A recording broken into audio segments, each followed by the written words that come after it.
I still remember that rainy afternoon when everything seemed normal, until my son's closest friend leaned toward me, his eyes tense, and pressed something into the pocket of my coat. His voice was hushed, almost fearful. "This is about your son.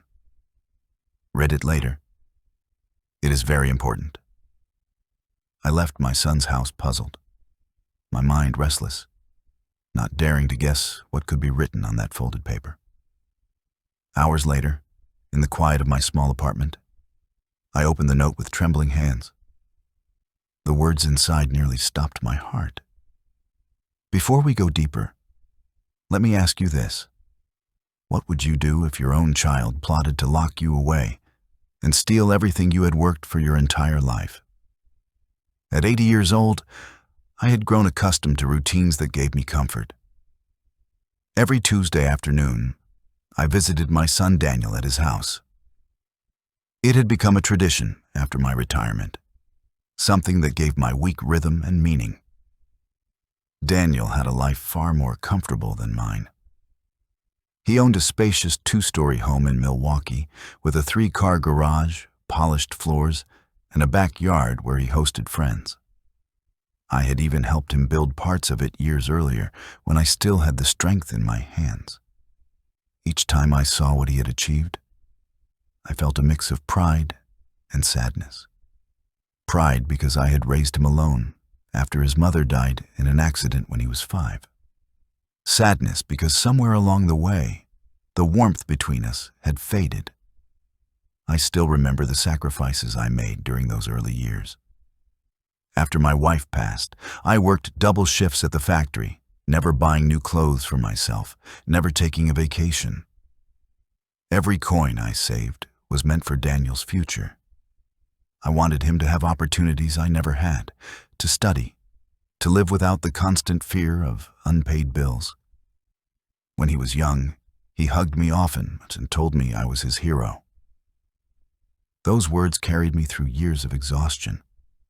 Yet now, decades later, his tone had grown colder, his eyes distant, and our conversations painfully short. That Tuesday I carried my old leather briefcase, the same one I had used since my working days.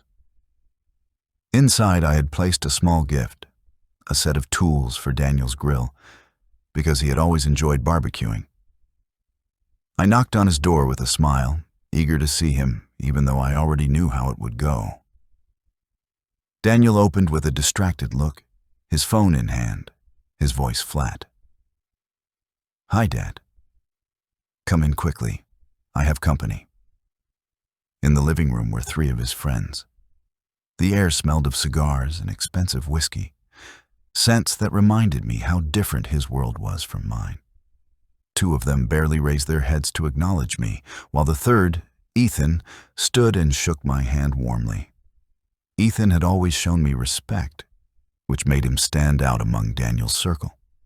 I settled on the corner of the couch, the same spot I always chose, and sipped the coffee Daniel gave me in a chipped mug, the only chipped cup in a house full of elegant glassware.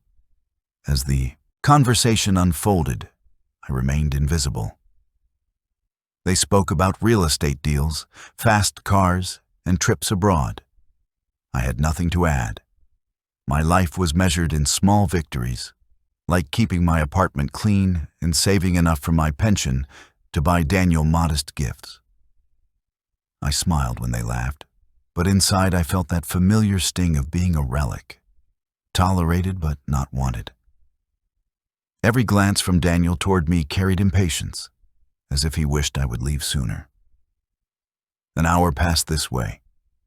My son's laughter with his friends contrasted with the short, clipped words he gave me. I noticed Ethan watching me at times, his face marked by something I could not yet name. When I finally stood to leave, Daniel barely lifted his eyes from the glowing screen in his hand. "Okay, Dad.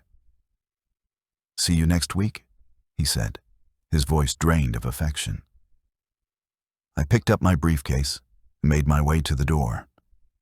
Age weighed heavily on my knees that day. Just as I reached for the handle, I felt a hand on my arm. Ethan had followed me quietly, his face tense. In a whisper, he said, "Mr. Whitman, this is about Daniel. You must read it when you are alone. It is very important." With quick movements, he slipped a folded note into the pocket of my coat.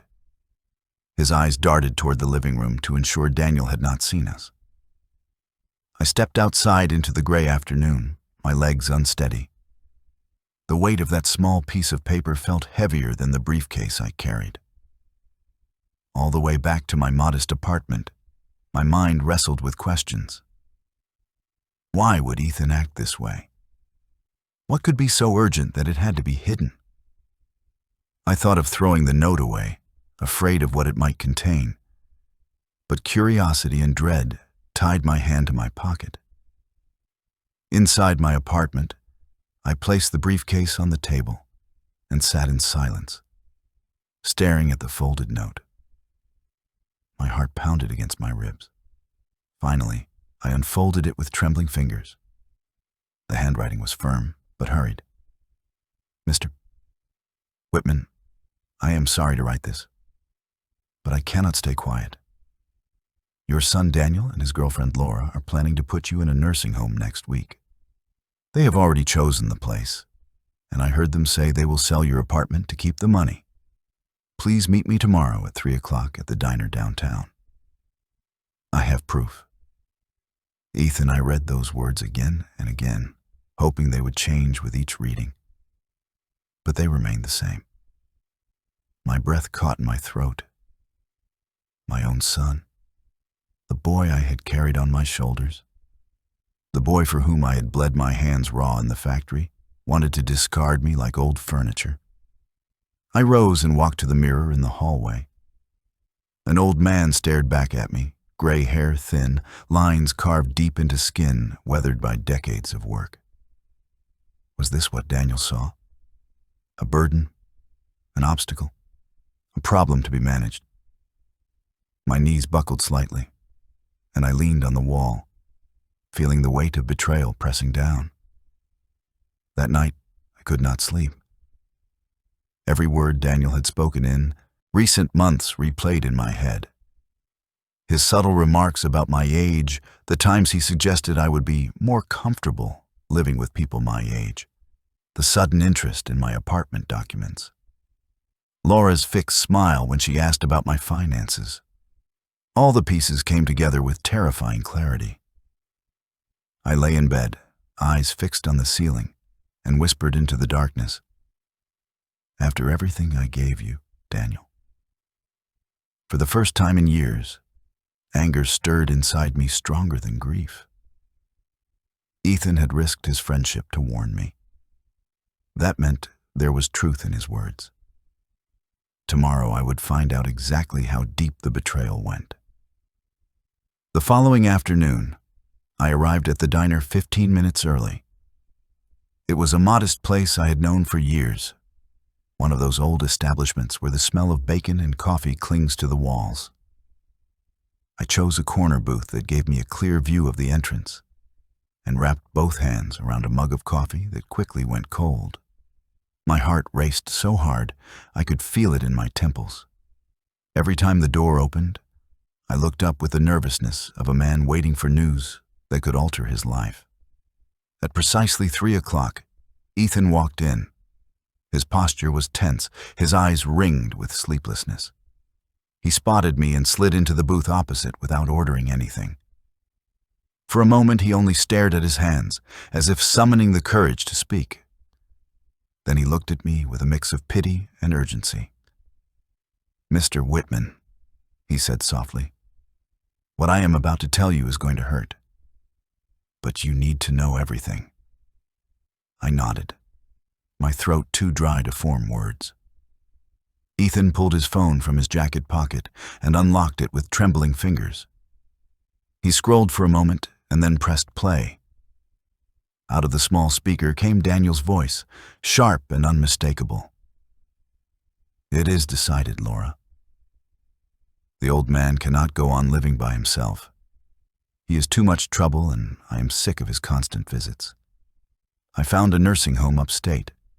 It costs $500 a month, and once we sell his apartment, we can cover at least a year or two.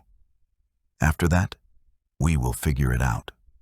The sound of my own son referring to me as a financial calculation struck harder than any physical blow. I clenched the edge of the table until my knuckles hurt. The recording continued, Laura's voice chiming in with cold practicality. What if he resists? He does not seem the type to accept it easily, Daniel answered with a laugh I had never heard from him before, cruel and dismissive. He is an old man who depends on me for everything. What can he do? We will tell him it is for his health, and if he fights it, we will take him anyway.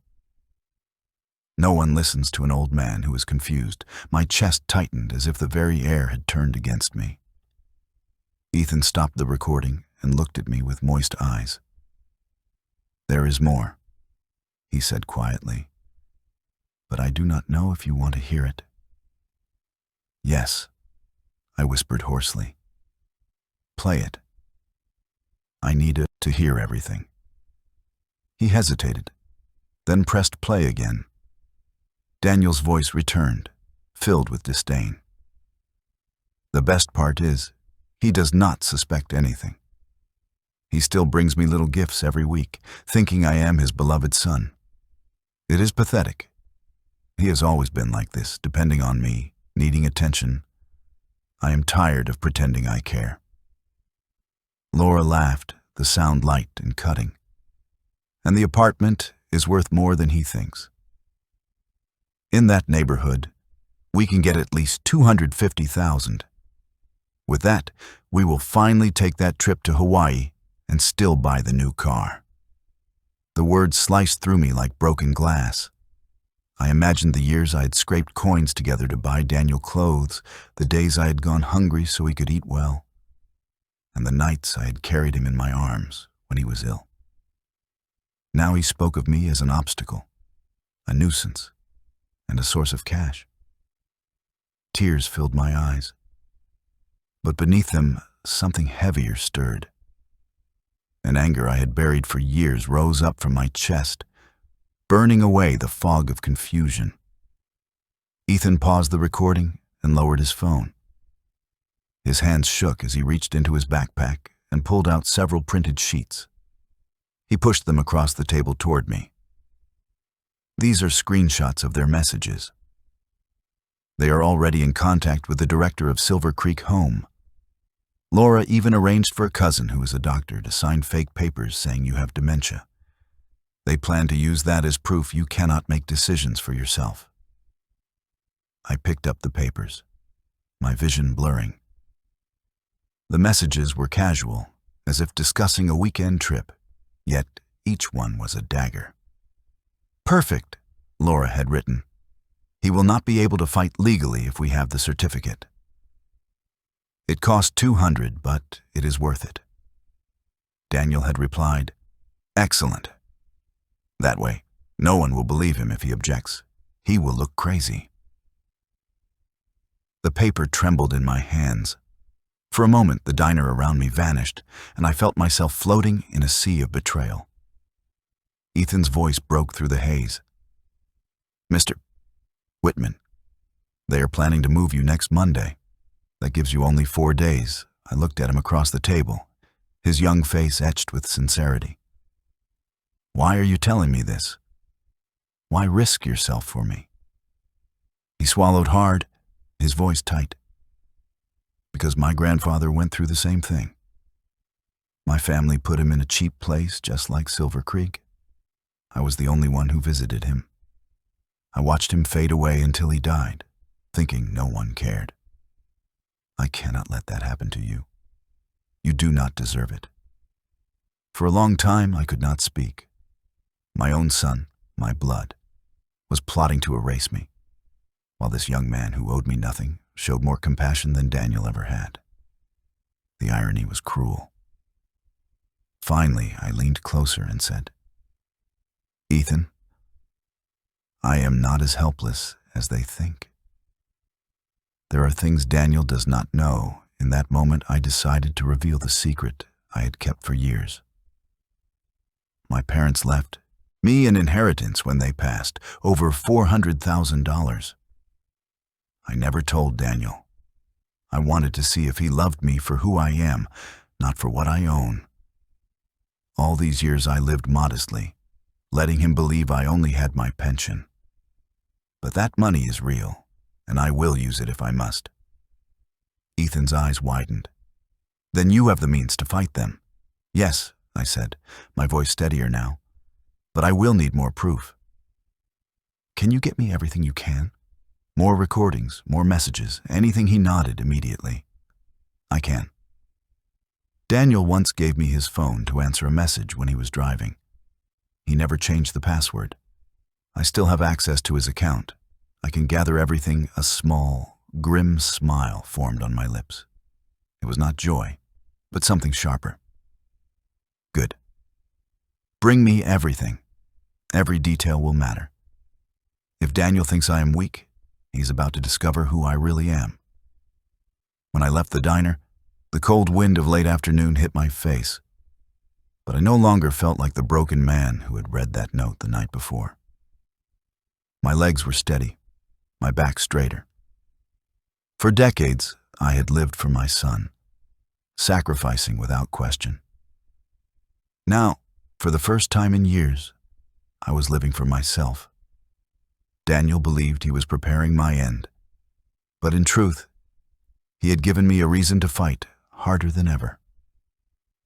That evening, after leaving the diner, I walked back to my apartment with a determination I had not felt in decades. The cold air sharpened my thoughts, and each step seemed to echo with a new purpose.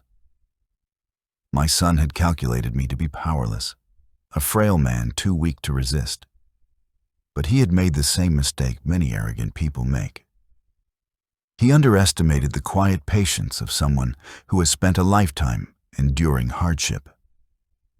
For years I had sacrificed everything for Daniel's comfort.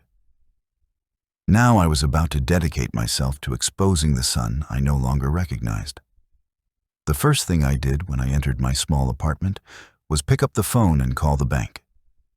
My hands were steady as I gave the clerk my account details and asked for the balance. When she confirmed that the account held over $400,000 with interest accumulated, a grim satisfaction spread through me. That inheritance had been sleeping quietly, untouched, waiting for a moment that mattered. I realized now this was the reason I had kept it hidden all these years. Some instinct must have known there would come a time when I would need strength beyond what anyone imagined. That night I barely slept, but it was not from despair as it had been the night before.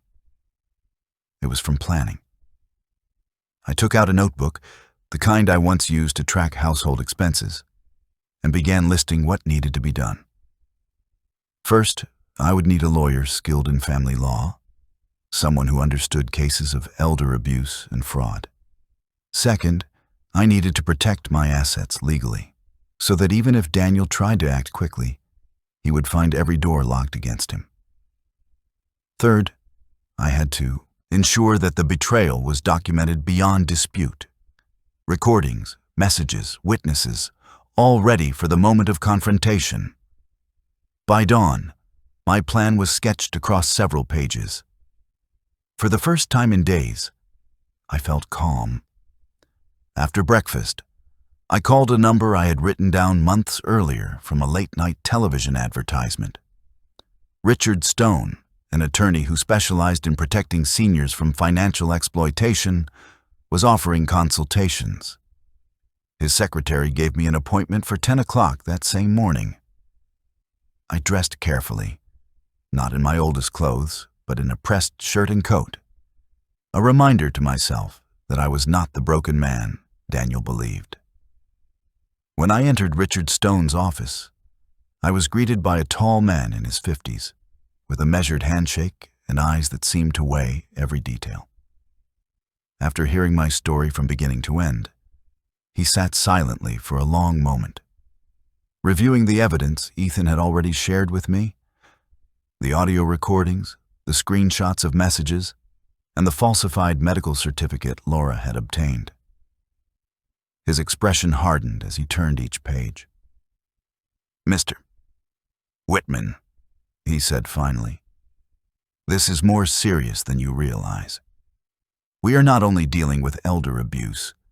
We are looking at conspiracy to commit fraud, falsification of medical documents, and possibly attempted kidnapping. If they proceed with the plan to drug you, that would raise the charges even further." I leaned forward. "I want him held accountable for everything. Do not call him my son." The moment he plotted this, he stopped being that Richard nodded. "Understood. We can take action in several ways. First, we will secure your property and bank accounts legally so that no sale can occur without your explicit consent. Second, we will gather more evidence with Ethan's help. Third, we can set up a strategy to expose them not only in court, but in real time if they attempt to carry out their plan." The words, "in real time," stirred something inside me. I realized what he meant. Catching Daniel and Laura in the very act, with evidence that would strip away every excuse. For the first time in a long time, I smiled, not with joy, but with the cold satisfaction of a man who finally saw a way to fight back. The following days became a whirlwind. Ethan proved himself invaluable. Each evening he sent me new recordings he had managed to capture when Daniel spoke carelessly, believing no one was listening. One message chilled me more than the others. Ethan had overheard Daniel talking about mixing sleeping pills into my coffee when I visited. The thought of my own son slipping poison into my cup while smiling at me across the table filled me with revulsion. But it also confirmed that Richard had been right. This was more than betrayal. It was criminal intent.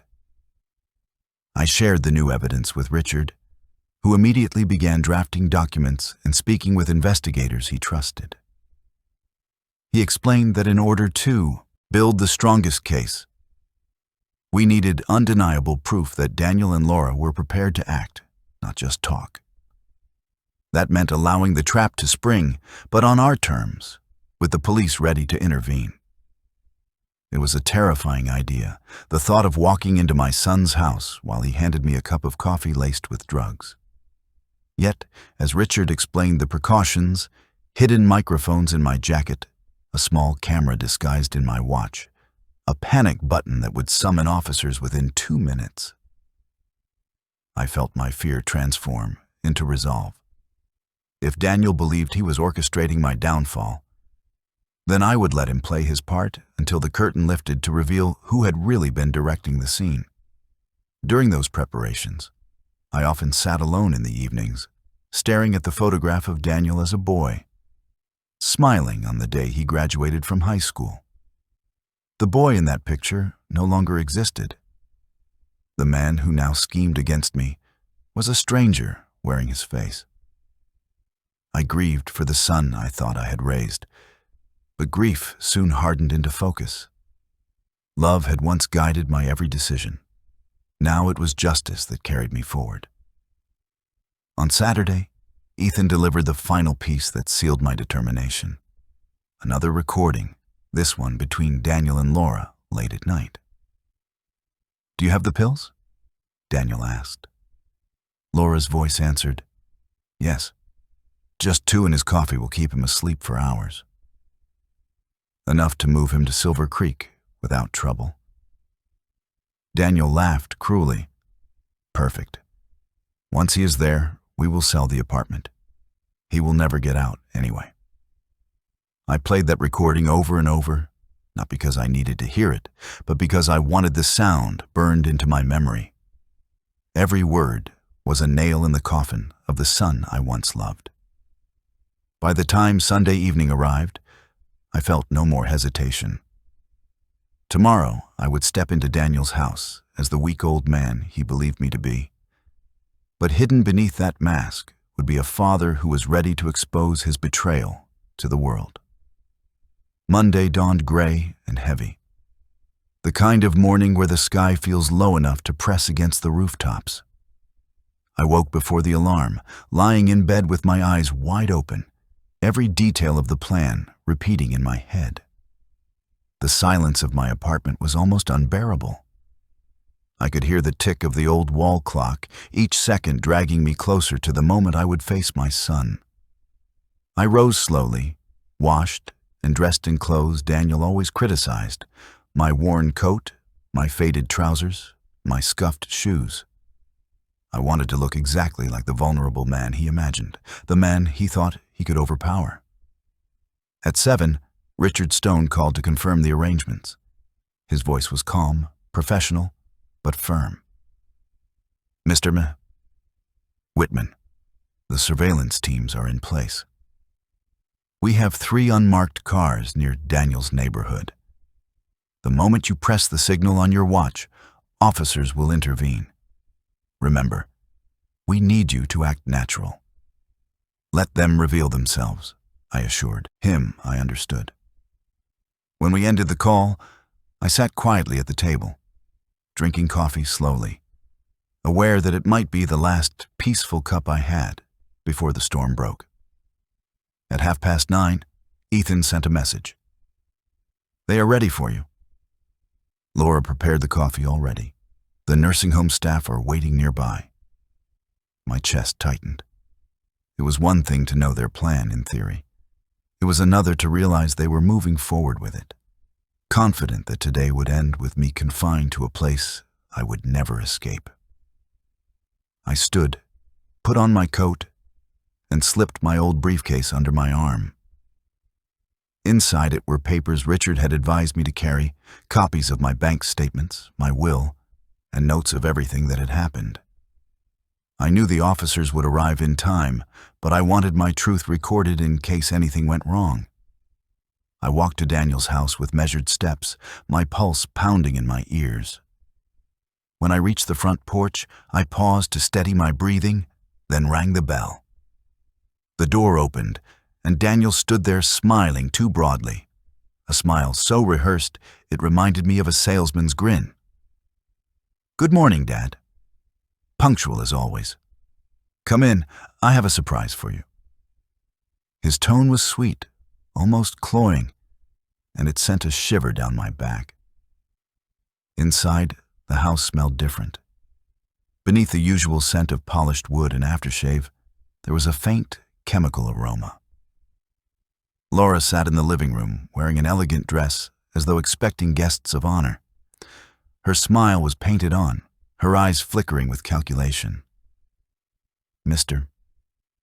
Whitman, how wonderful to see you. Daniel and I were just talking about you." I forced my face into a gentle, confused expression. "Oh, really? Talking about me?" Daniel guided me to the couch and handed me a steaming cup. "Your favorite coffee, Dad. Freshly made." The moment I held it, the chemical scent grew stronger, and I knew the pills were inside. My hands trembled deliberately, my act as convincing as I could make it. "Too hot." "I will let it cool," I murmured. I saw a flash of irritation cross Daniel's face before he quickly hid it. "Dad, drink it now," he urged. "It is perfect, just the way you like it." His voice carried an edge of command beneath the sweetness. I smiled faintly and shook my head. "Just a moment, son. First, tell me how you have been." Laura shifted in her chair, clearly anxious. She kept checking her watch, her fingers tapping the armrest. Daniel attempted small talk, his words unnatural, but I played my part, nodding, feigning the slight confusion of age. After a few minutes, Laura disappeared into the kitchen and returned with another cup, the aroma even sharper. She placed it before me. "Please, Mr. Whitman, drink this. It will help you relax." My fingers brushed the side of my watch, activating the hidden signal Richard had given me. Help would be nearby in moments, but I had to keep them talking until the right time. I lifted the cup tilted it slightly toward my lips and pretended to sip. I made a show of swallowing, then smiled weakly. "Thank you. That is very kind." Inside my mouth, I held the bitter liquid without letting a drop pass my throat, later spitting it discreetly into a tissue, and their eyes turned away. The performance continued. Daniel sat closer than he had in years, his hand resting on my shoulder as if he were a devoted son. "Dad, Laura and I have been thinking about your health. We noticed some changes. Forgetfulness, confusion, little things that worry us. We think it is time you live somewhere safer, with people who can care for you around the clock." Laura nodded eagerly. "It is a beautiful place, Mr. Whitman. Silver Creek Home. They have gardens, activities, wonderful food. You will be so much more comfortable there." I lowered my eyes, letting my voice shake. "A place? I like my apartment. I am fine there." Daniel's face hardened, though he kept his tone gentle for appearance. "Dad, last week you called asking about Mom. You forgot she passed away years ago, and you wandered outside late at night in your pajamas. Do you not see? You are not safe alone anymore." The lies were outrageous. I had never done those things, but they were sticking to their script, building their case of confusion and decline.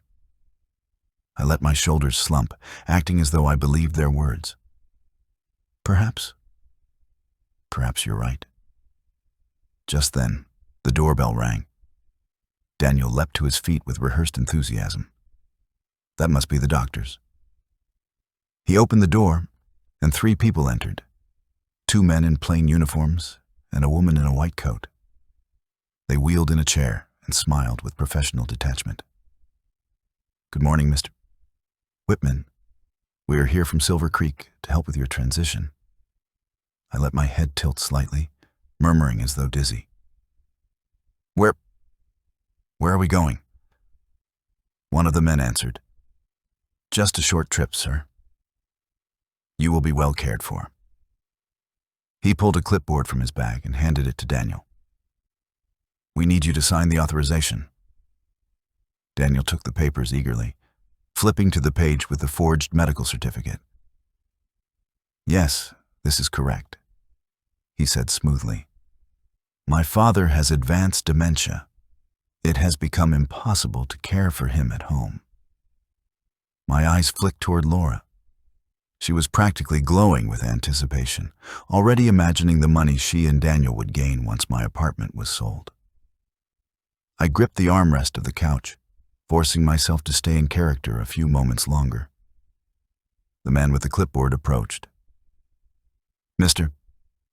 Whitman, can you walk, or do you need the chair?" I let my voice waver. I do not understand." "It is all right, Grandpa," Daniel said for the benefit of the strangers, his hand patting mine with mock tenderness. "We are taking you somewhere safe." His eyes, however, shone with satisfaction, as if he already considered me gone. The moment stretched, my pulse hammering.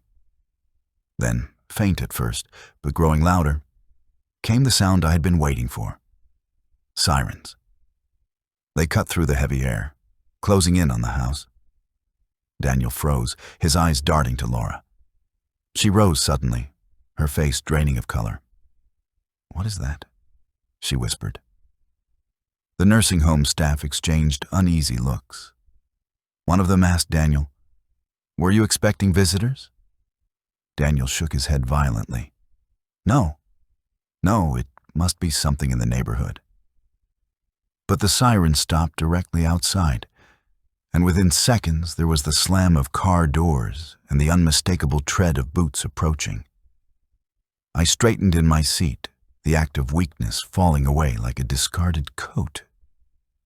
My voice, no longer trembling, rang firm across the room. "Actually, Daniel, that is the police, and they came for you." For a moment, silence pressed on the room like a heavy curtain.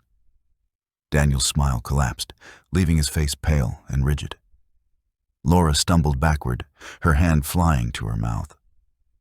The two nursing home staff froze, their false composure crumbling as the pounding of fists shook the door. A commanding voice called out, "Police, open the door immediately." I rose from the couch with a steadiness that stunned them all. The frail, confused father they thought they had cornered was gone. In his place stood a man who had prepared for this moment with patience and precision.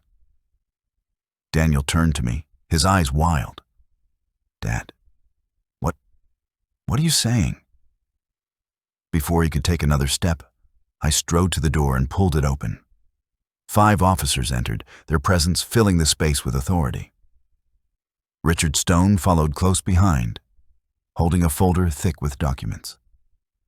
A detective I had met the day before stepped forward. "Mr. Whitman, are you safe?" "Perfectly safe, Detective," I answered clearly, so everyone in the room could hear. "I am not suffering from dementia. I am not confused, and I am certainly not moving into any nursing home today." Laura gasped, but before she could slip away, 2 officers blocked her path. One grabbed her wrists and snapped on a pair of cuffs. Daniel's face twisted into disbelief, then rage. This is ridiculous. He is senile. He needs care. You cannot just barge into my house and take over. The detective regarded him coldly. Your father has demonstrated full clarity. Furthermore, we have audio recordings, text messages, and falsified medical documents that prove you conspired to commit fraud, elder abuse, and attempted unlawful confinement. You are under arrest, Daniel's voice cracked as he shouted. Lies! Those are lies. He is manipulating all of you. He has always manipulated me. He turned toward me with venom in his eyes. You are a manipulative old man. You ruined my life. I met his glare without flinching. There it is. The real Daniel. Not the son who pretended to love me while taking my gifts, but the man who plotted to drug me, steal my home, and discard me like garbage. The detective gestured toward the clipboard Laura had brought. One of the officers flipped through the papers and whistled. This certificate was signed by Robert Campbell. Problem is, Campbell lost his license 2 years ago for falsifying medical documents. This paper is fraudulent. Richard Stone stepped forward and handed the detective additional evidence. We also have bank statements showing Mr. Whitman's assets, which his son intended to steal, and voice recordings where Daniel discusses selling the apartment for $250,000. Laura tried to speak, her words tumbling out in a rush. We just wanted what was best for him. He is confused sometimes. You do not understand. The detective cut her off sharply. Save it for court, Miss Harris. You are under arrest for conspiracy and falsification. She broke into sobs as the officers led her toward the door. Daniel's defiance burned brighter. You cannot do this. You need me, Dad. I am your son. Who else do you have? His voice cracked with desperation now, the mask slipping. I took a step toward him, holding his gaze. I had you once, Daniel. But you chose greed over blood. I gave you everything, and you repaid me with betrayal. You stopped being my son the moment you decided to poison me. He lunged forward, only to be caught by 2 officers who pinned his arms. As they cuffed him, he spat. This is not over. I will get out, and when I do, you will regret this. The detective calmly noted, threats against the victim. Add that to the report Daniel's struggles grew weaker as the reality of his situation closed in. Meanwhile, the nursing home staff stood trembling. We just followed instructions, one of the men stammered. We thought the documents were valid. The detective's eyes narrowed. Silver Creek home has been under investigation for months. You will be answering questions about your involvement." Their faces blanched as officers led them outside. The living room now felt like a stage after the curtain had fallen. Papers scattered across the table, the wheelchair abandoned near the door, the poisoned coffee cooling on the table. Richard Stone approached me with quiet pride. "You were flawless, Mr. Whitman. We have everything we need," and I looked around, my eyes resting on Daniel one last time as officers guided him toward the door. His face was a mixture of fury and disbelief, as if he could not accept that the man he considered powerless had turned the tables. "Daniel," I said evenly, "I never asked you for money. I never demanded more than your respect. But you could not give even that. Now you will pay the price." He twisted against the cuffs, shouting curses, but the officers dragged him out. The sound of the front door slamming shut echoed through the house like the closing of a chapter. The detective turned back to me. "Mr. Whitman, you are safe now. We will be pressing charges immediately. This was more than a family dispute. It was a calculated crime. Rest assured, your son and his accomplices will face justice." I nodded slowly, the weight of the moment settling into my bones. My knees trembled slightly, not from weakness, but from the release of days of tension. I sank into the couch, the same spot where I had sat pretending to be helpless, and exhaled deeply. Richard placed a steadying hand on my shoulder. "This is just the beginning, George. There will be court hearings, and the public will hear both sides. Daniel will not hesitate to play the victim. We must be ready," I straightened, meeting his gaze. "I am ready. I will not hide from this. The world needs to know what he tried to do." That night, after the house emptied of strangers and I returned to my apartment, the silence was different. It was not the silence of fear or betrayal. It was the silence that follows victory, even if only the first battle. I poured myself a fresh cup of coffee, sat at the table, and allowed myself a rare smile. But I knew Richard was right. Daniel would not accept defeat quietly. He would fight, twist the truth, and gather sympathizers. If I wanted to end this for good, I would need to reveal everything, not just to the courts, but to the public eye. For 35 years, I had lived quietly in Daniel's shadow, carrying the pain of his indifference. Now it was time to shine a light on every corner of his betrayal. 2 days after Daniel's arrest, I sat in my apartment with the television on low, waiting for updates from Richard. The legal process was underway, and Daniel and Laura were being held for their bail hearing. I felt drained, but strangely steady, certain that justice would prevail. That was when the phone rang. Ethan's voice on the other end was urgent. "Mr. Whitman, you need to check social media right now. Daniel is trying something I powered up the computer Richard had convinced me to buy the week before, and opened the site Ethan directed me to." My heart clenched as Daniel's face filled the screen.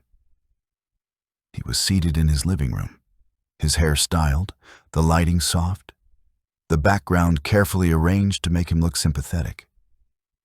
His voice trembled with rehearsed sorrow. "Everyone, I am devastated.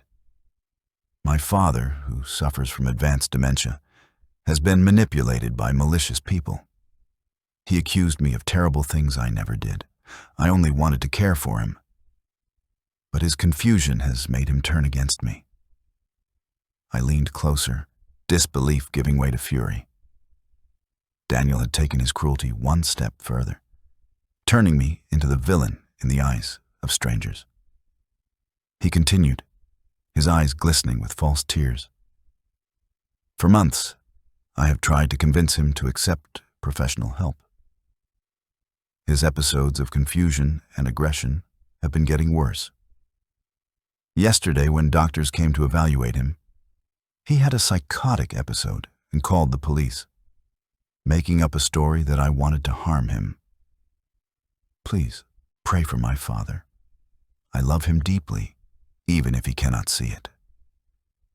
The comments below the video streamed past in real time.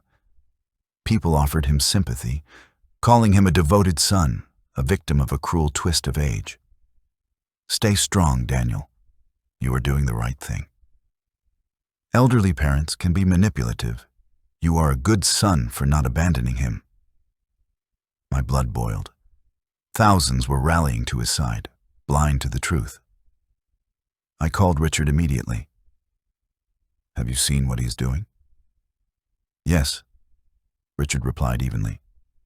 And it is exactly what we expected. He is building a narrative before the trial, shaping himself as the victim. But this is not a setback. It is an opportunity.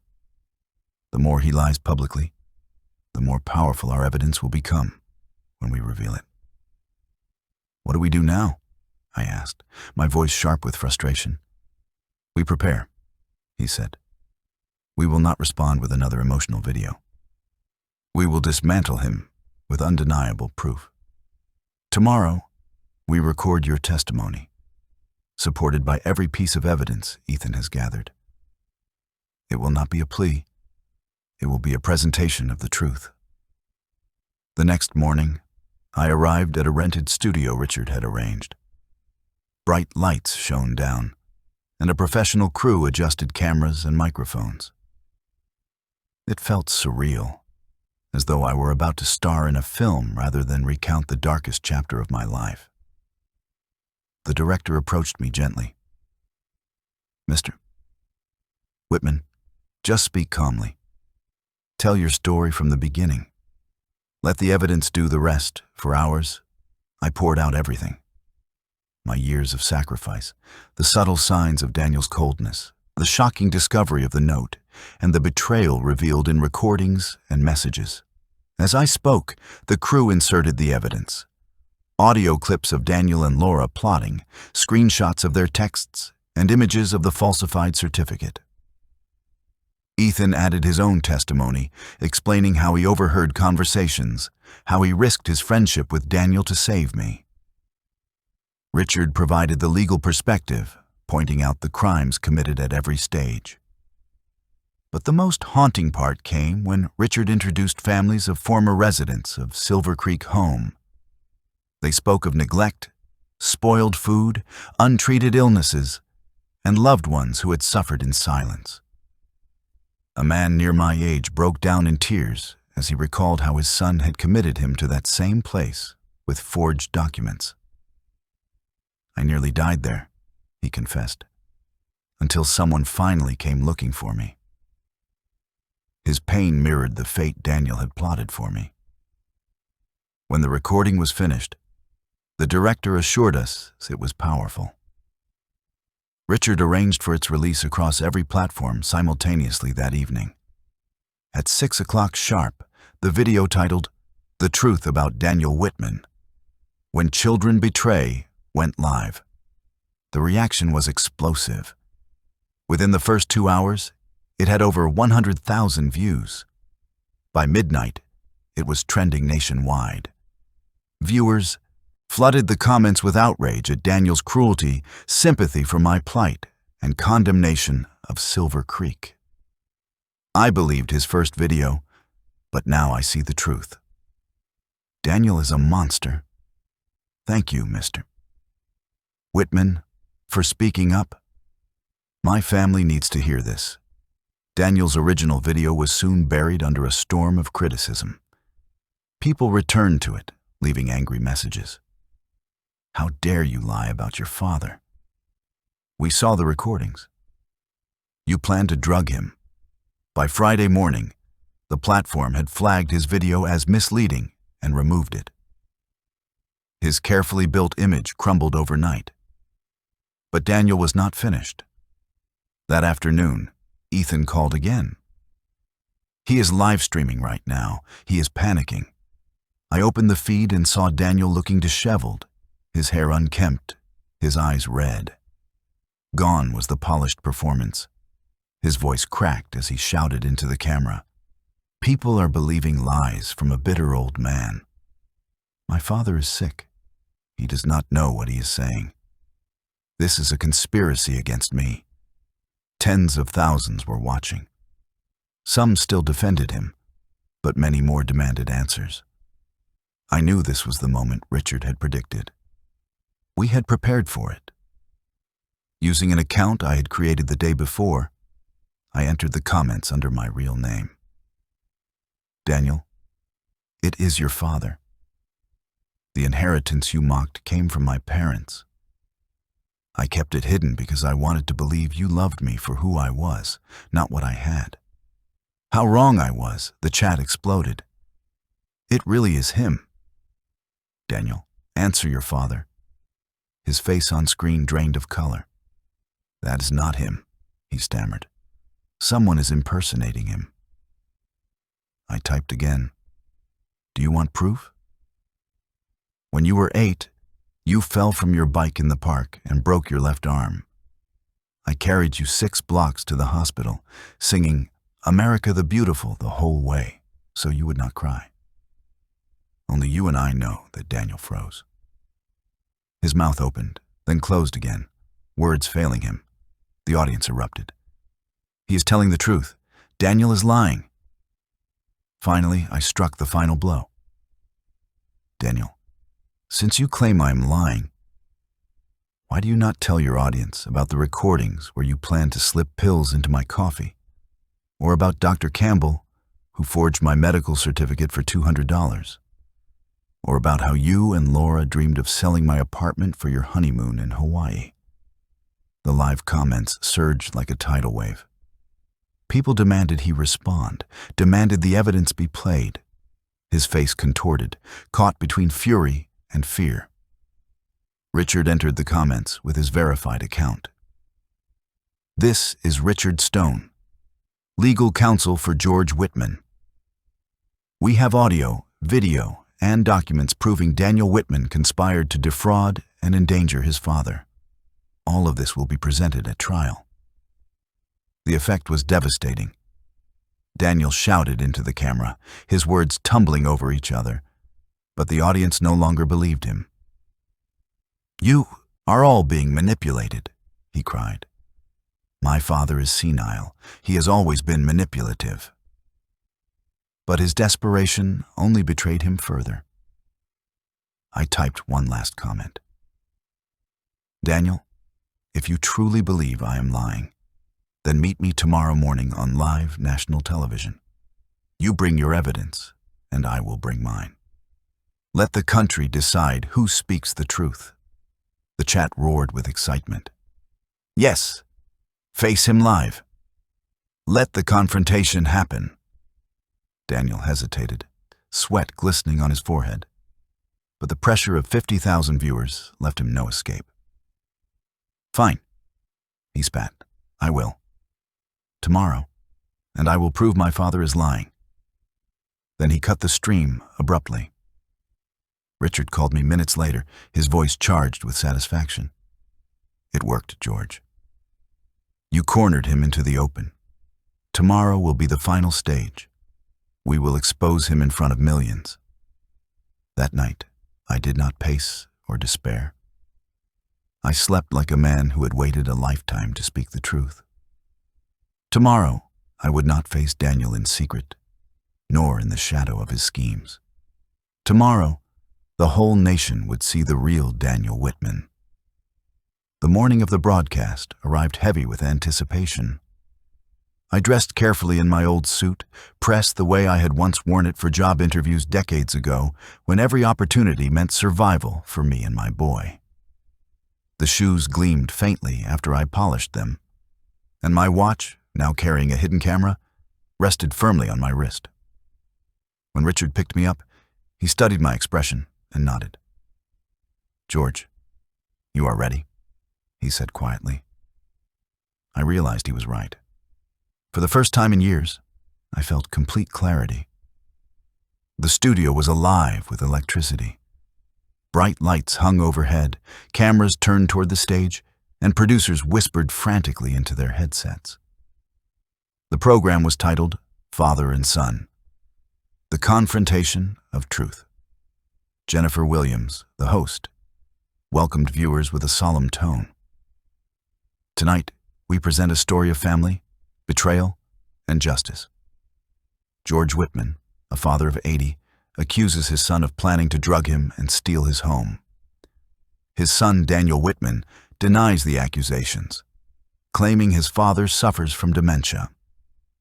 Tonight, both sides face each other. Daniel entered first with his lawyer, his hair combed, but his face pale under the unforgiving lights. He forced a smile, lifting his chin with defiance, but I could see the cracks already forming. When I stepped onto the stage, the live audience applauded, their support washing over me like a tide. For decades, I had been overlooked and dismissed in Daniel's presence. Now, for once, eyes turned to me, not with pity, but with respect. Jennifer began with Daniel. "Why do you say your father is lying?" Daniel clasped his hands in front of him, his voice trembling in carefully rehearsed sorrow. "My father is ill. His confusion has grown worse over the years. I only tried to help him, but he's been manipulated by others who want to destroy me. He does not know what he is saying." Jennifer turned to me. "Mr. Whitman, how do you respond?" I leaned forward, my voice steady and clear. I respond with Daniel's own words. I pressed play on the device Richard had given me. Out of the speakers came Daniel's unmistakable voice. "He still brings me little gifts every week, thinking I am his beloved son. It is pathetic. Once he is in Silver Creek, we will sell the apartment and finally take that trip to Hawaii." Gasps spread across the studio. Daniel's face drained of color. "That was taken out of context," he muttered. "In what context?" I asked, my voice sharp. "Is it acceptable to call your father pathetic while planning to drug his coffee?" I pressed play again. Laura's voice. "Perfect. With the forged certificate, he will not be able to fight back." Then Daniel's reply. "Excellent. That way, no one will believe him." Jennifer's expression hardened. "Daniel, is that your voice?" Daniel stammered. It could have been altered. Anyone can fake audio." Richard rose from his seat, presenting a signed forensic report. "These recordings have been authenticated by experts. They are genuine." Jennifer held up another document. "This medical certificate was used to declare George mentally incapacitated. But it was signed by Robert Campbell, a doctor who lost his license 2 years ago for falsifying records. Daniel, how do you explain this?" Daniel's lawyer fumbled, his face paling. Daniel tried to speak, but his voice cracked under the weight of the evidence. Desperation finally tore away the mask. "This is all because of him," he shouted, pointing at me. "He has always been manipulative. He ruined my life. He is a burden. I wish I had committed him when I had the chance." The audience gasped in unison. Jennifer turned sharply. "Did you just say you wish you had committed your father?" Daniel's mouth opened and closed, but no words came. It was too late. Millions of people had heard him. I looked directly at him, my voice filled with decades of pain and resolve. "I gave you everything I had. I carried you through sickness, through hunger, through every obstacle. And you chose to betray me. You are not my son anymore.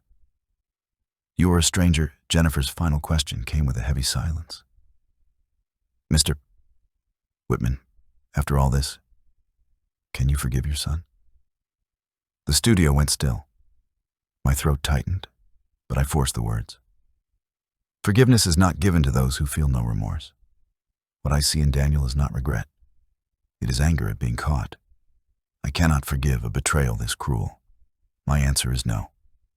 The audience rose to their feet, applause echoing through the studio. It was not celebration, but recognition. My pain belonged to many of them. My story was theirs. By the next morning, clips of Daniel's confession dominated the news. Social media burned with outrage. Hashtag Justice for George and hashtag Daniel Exposed trended for days. No one doubted the truth anymore. At the trial, the case unfolded quickly. Richard presented the mountain of evidence, the recordings, the text messages, the forged certificate, Ethan's testimony, and even the video of Daniel's televised outburst. Laura sat beside him, her head bowed, her hands clenched. The jury deliberated briefly. The verdict was decisive. Guilty on all charges: conspiracy to commit fraud, falsification of documents, attempted unlawful confinement, and elder abuse. Daniel received 5 years in prison. Laura was sentenced to 4. Silver Creek home was permanently shut down, its owners exposed for decades of neglect. When the gavel fell, I felt both emptiness and relief. The son I once loved was gone. But at last, the mask was gone too. He could no longer pretend. In the months that followed, I built a life I had never dared to imagine. I purchased a modest home on the edge of town, with a large garage where I restored old cars, the passion I had sacrificed years ago. Ethan became like the son I never had, visiting often, helping me in the workshop, sharing meals, and talking late into the evenings. Together we created a foundation for betrayed parents, offering legal guidance and support for elders abandoned or exploited by their own families. Calls poured in every week from mothers and fathers who had lived their own silent tragedies. Each time, I told them what I had learned. You are not alone, and it is never too late to fight back. One afternoon, while restoring a 1968 Mustang, I paused to drink coffee from a mug Ethan had given me, its words bold and simple. World's best dad. I thought of the decades I had lived for Daniel. Every sacrifice, every sleepless night, every moment I believed love would be enough. I had buried myself in duty, thinking kindness would be repaid in kind. But betrayal had taught me a different lesson, that respect, dignity, and peace are rights we must claim, even from those who should love us most. I am 82 years old now, but I feel younger than I did 10 years ago. I live not in fear, but in purpose. Daniel is still in prison, and I do not answer his letters. Some wounds do not heal, and forgiveness without remorse is only surrender. I miss the son I thought I had, but I cannot miss the man who never existed. If there is one message I want every parent to hear, it is this: do not let love blind you to abuse. Do not let duty trap you in silence. You deserve dignity. You deserve respect. And if betrayal comes, remember that you are stronger than you think. Betrayal had nearly destroyed me, but instead it revealed a strength I had forgotten I possessed. And with that strength, I finally reclaimed my life. If you like this story, subscribe and tell us about your thoughts in the comments. To hear the next one, click on the box on the screen